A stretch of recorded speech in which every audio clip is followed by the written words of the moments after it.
Hey everyone, welcome back to This Is Not How Physics Works, no convection run. This is Eesgooshee. And this is Topless-Not-A-Lot. And we are starting Goron Mines. Now, I don't know why, but I always think lava looks better in Wii games than in, the high-def other, PS3 and Xbox 360 games. I really don't know why. I like how lava looks in this. I like how lava looks in Mario Kart Wii. Maybe Resident Evil 5 didn't impress me that much with the lava. In the few I can think of, the lava looked really solid and not fluid. Like, even though it was still moving, it just looked like there was a solid surface to it. Are you talking about Wii or 360 and PS3? Other systems. Because I guess they try and make it too detailed. Well, I mean, this is about how detailed you need to be. Yeah.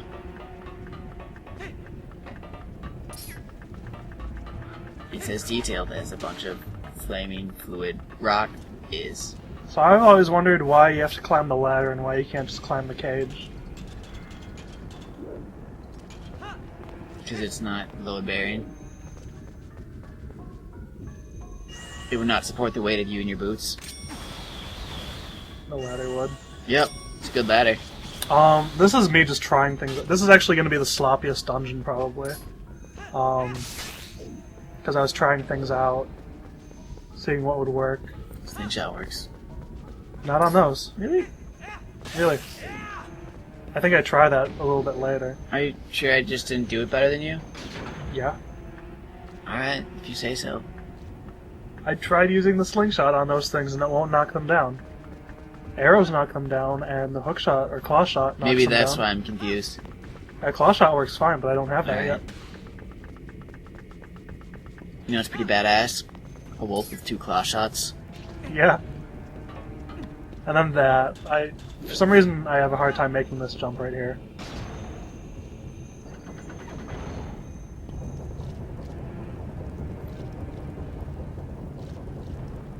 Yeah, I try a lot of weird stuff. Not much of it works. There's stuff like that where I don't make the jump. There aren't any mistakes as big as the one from the last temple where I completely forgot the boss key. But I'd say overall this is probably the sloppiest temple, but it doesn't matter because I'm only supposed to have 4 hearts here anyway. So I'm allowed to mess up. I'm also really cautious in this temple because of my wooden shield. I don't want it to burn up. Or my Ordon shield.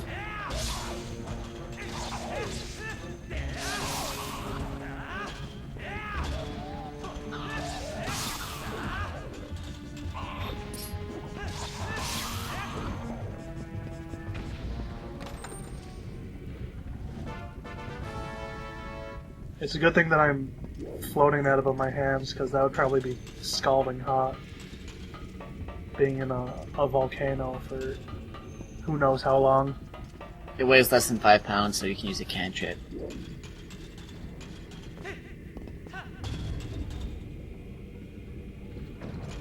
don't even know what that means. Yeah, what of it?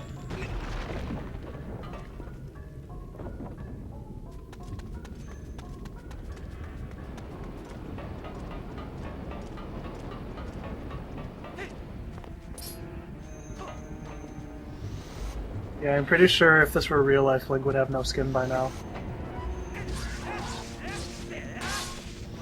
But movies and video games think that as long as you don't touch the lava, you're fine.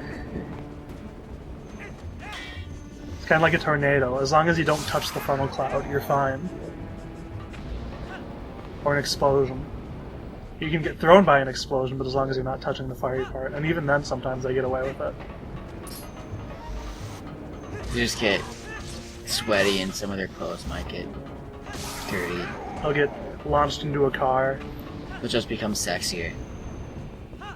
Or launched onto a train. Yeah, Mission Impossible loves making explosions, not explosions. Oh, they announced who's going to be in the... Oh, it's Jeremy Renner is going to be in the new... There's a new Mission Impossible movie coming out. And it's not going to have a number at the end, it's got a subtitle, which means that no one knows how to write it, because it already has a colon in the name. Because there's a colon between the mission and the impossible. Would it be one of those double colons like in Analogies? I don't think so. That's like the Star Wars prequels too. Or I guess all of the Star Wars movies, how they're like, Star Wars, Episode 1, The Phantom Menace, this movie doesn't exist. Actually, I think it is just more colons. No, they don't do double colons. Think? No, they don't. I feel like I've done that in, like, paper footnotes or something. Yeah, but that's not how you do titles. Titles of books? Don't know why it would be different for movies. You don't put a double colon. Why not? No, not 2 colons in a row, but like 2 colons in different parts of the title. Oh yeah, that works. Yeah. By the way, here's how slow the iron boots on the magnetic things go. It's really neat, but it goes slow. And apparently there's a glitch that lets you walk on the magnetic ceilings without the iron boots, and if I would have known about it beforehand, I might have used it. Apparently, if you hit the switch and get caught in the magnetic beam and you're going up, while you're still, before you hit the actual magnetic part, go into your item subscreen and reset all of your items so that none of them are the iron boots. And then when you land on the thing, you'll be able to walk around on it, but you won't be wearing the iron boots because it's not equipped, which also means that you'll be going regular speed. So I might have used that if I would have known about it. And then basically, to drop off, just re-equip your iron boots.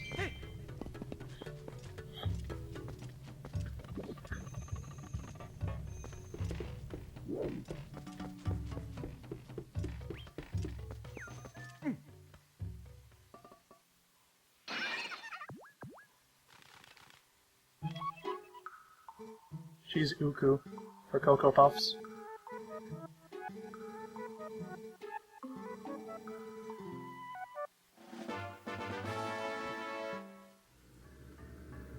Surprisingly, they never actually use the oh shit, everything's on fire, get the fuck out music in this temple. Or it's not even a temple, in this dungeon. But yeah, I fast forward through a lot of the iron boot stuff. Like this room. This room takes so long if you don't do that.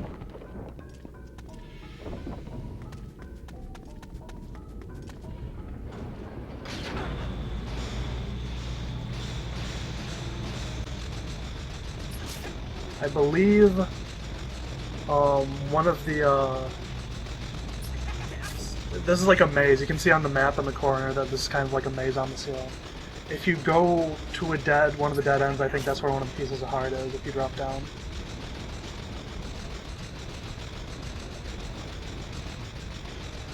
I think it might be in the northwest corner of the room. I'm pretty sure there's something there, it might just be rupees.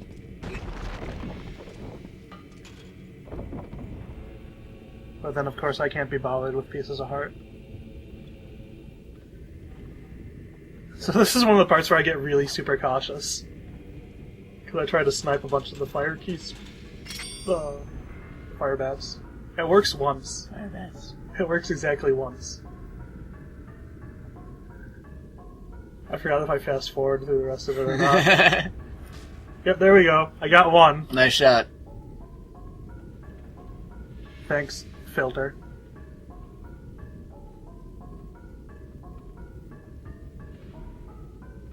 Yeah, I guess I didn't fast forward through it. So you get to see me taking pot shots at fire Keese for a couple minutes. Also, this meant that I actually did have to go refill on slingshot pellets before the Cave of Ordeals, because I wasted all these.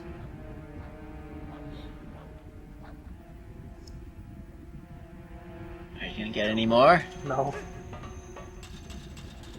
Not a very good hit ratio. At least not with the slingshot.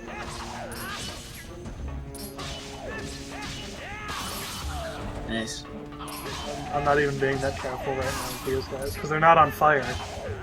And, like I said, I'm only supposed to have 4 hearts right now anyway, so they're not going to do that much damage. I don't know what I was looking at there, or what Link was looking at. You can see he's like looking up and to the left, his left, our right. Like Johnny Depp. And what? Pirates of the Caribbean. Oh, that scene was so good. I love that scene. Where he's just randomly looking off screen at something. And then everyone else tries to figure out what he's looking at. He really did create a great character with that. Don't get hit by that guy. And definitely don't use your sword to kill it. Oh, I do get some with a slingshot, but I Z-target them.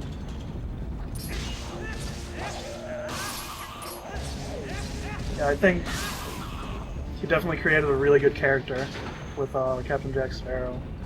But then the sequels tried to focus too much on that character. And he's kind of like...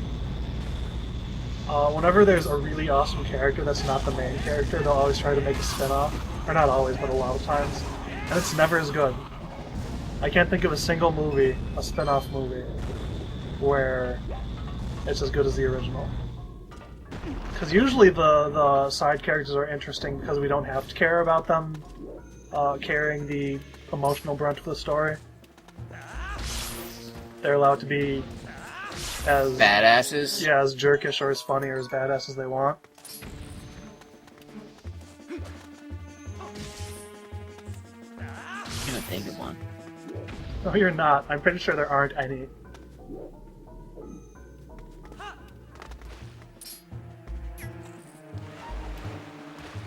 These guys, the Tektites, a really good strategy is to do a jump attack on them right as they land. Get him to the Greek was supposed to be good. Oh, damn you. Damn you. But is that really about Aldous Snow, or is that about Jonah Hill's character? I don't know, but neither of them are the protagonists of the other movie. That's true. Well, Jonah Hill's character wasn't in Forgetting Sarah Marshall. He was in it, but he played as a completely separate character. So that's what you think. They're actually the same person. No, they're not. Fine, I'll give you that one.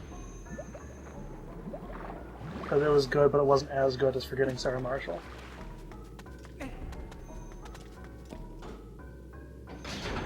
I like this room. There's another room kind of like it, where you basically jump into the field. Like, that wasn't necessary right there. It was just cool. But this part coming up right here, you basically turn on a magnetic field and then, like, jump off a cliff and put on your iron boots midair. That's pretty cool.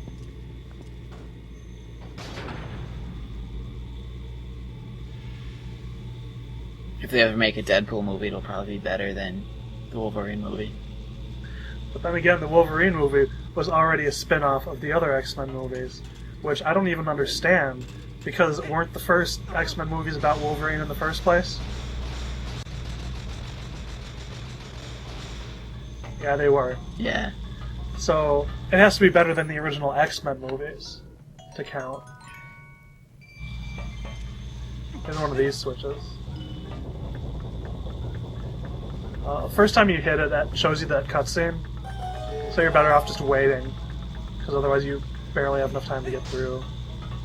And now that I think of it, I should have hit the switch, gotten the chest with the rupees, and then hit the switch again and ran through.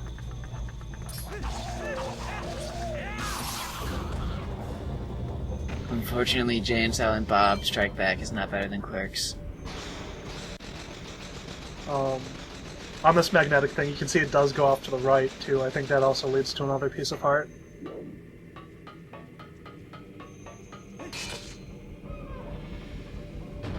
He didn't burn the rope. I thought you have to burn the rope. Oh well. See you guys next time.